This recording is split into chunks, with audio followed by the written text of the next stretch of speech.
അപ്പോൾ ഗൈസ് നമ്മൾ ഇന്ന് ഹേർട്ട് ഉണ്ടാക്കുന്നതാണ് നോക്കാൻ പോകുന്നത്. അപ്പോൾ ആദ്യം തന്നെ നമുക്കൊരു മാജിക് സർക്കിൾ ഇട്ട് കൊടുക്കാം. സോ അത് ഇതുപോലെ ക്രോസ് ചെയ്ത് 2 വിരൽ പിടിച്ച് താഴത്തെ അണുക്കോട് ഇത് ഹുക്ക് ഇൻസേർട്ട് ചെയ്ത് മറ്റേ ആണ് റോൾ ചെയ്ത് പുൾ ചെയ്തെടുക്കുക. ഓക്കെ, ഇനി നമ്മൾ ഫസ്റ്റ് തന്നെ 3 ചെയിൻ സ്റ്റിച്ച് ഇട്ട് കൊടുക്കണം. അപ്പോൾ 3 ചെയിൻ സ്റ്റിച്ചാണ് ആദ്യം തന്നെ ഇട്ട് കൊടുക്കേണ്ടത്.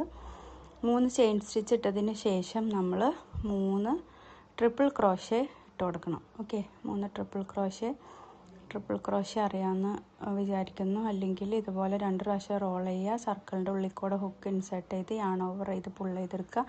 4 ലൂപ്സ് ഉണ്ടാവും. അതിൽ ആദ്യം 2 ലൂപ്സ് കൂടെ പുൾ ചെയ്യുക, യാൺ ഓവർ ചെയ്ത് പിന്നെ അടുത്ത 2, പിന്നെ അടുത്ത 2. ഇതുപോലെയാണ് ട്രിപ്പിൾ ക്രോഷേ ചെയ്യുന്നത്. ട്രിപ്പിൾ ക്രോഷയും ഡൗട്ട് ഉണ്ടെങ്കിൽ കമൻറ്റ് ബോക്സിൽ പറയാം, ഞാൻ വേറൊരു വീഡിയോ ആയിട്ട് ചെയ്യാം. അപ്പോൾ 3 ട്രിപ്പിൾ ക്രോഷേ നമ്മൾ ആദ്യം ചെയ്തെടുക്കണം. ഇനി 3 ട്രിപ്പിൾ ക്രോഷേ ഇപ്പോൾ കംപ്ലീറ്റ് ആയിട്ടുണ്ട്. 3 ട്രിപ്പിൾ ക്രോഷേ കഴിഞ്ഞിട്ട് 4 ഡബിൾ ക്രോഷേ ചെയ്ത് കൊടുക്കണം.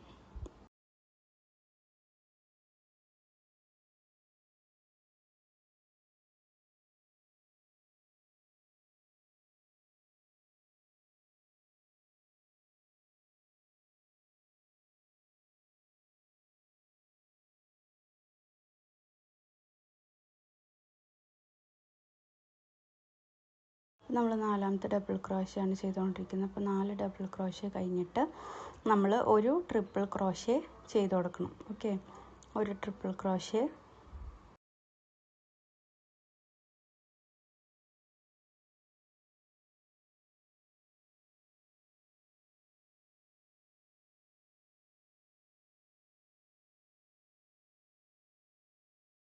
ഇനി ഈ ഒരു ട്രിപ്പിൾ ക്രോഷേക്ക് ശേഷം വീണ്ടും 4 ഡബിൾ ക്രോഷേ ചെയ്ത് കൊടുക്കണം.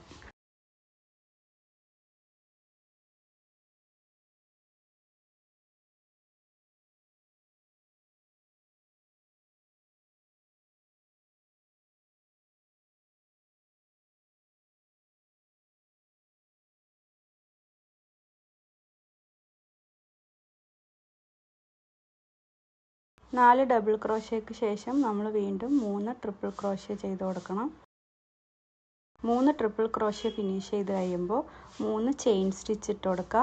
ചെയിൻ സ്റ്റിച്ച് ഇട്ട് കൊടുത്തതിന് ശേഷം ഒരു സ്ലിപ്പ് നോട്ട് കൂടി ഇട്ട് കൊടുക്കുക.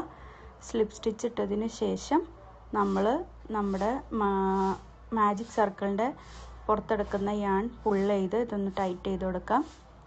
ടൈറ്റ് ചെയ്ത് കൊടുത്ത് കഴിയുമ്പോൾ നമുക്ക് കറക്റ്റ് ഒരു ക്യൂട്ടായിട്ടുള്ളൊരു ഹേർട്ടിൻ്റെ ഷേപ്പിലേക്ക് ഇത് വരും. അത് കഴിഞ്ഞിട്ട് നമ്മൾ ആ 2 യാണും കൂടി ഒന്ന് പിടിച്ച് കൂട്ടി കെട്ടിക്കൊടുക്കുക. അത് കഴിഞ്ഞ് നമുക്ക് കിട്ടുന്നതാണ്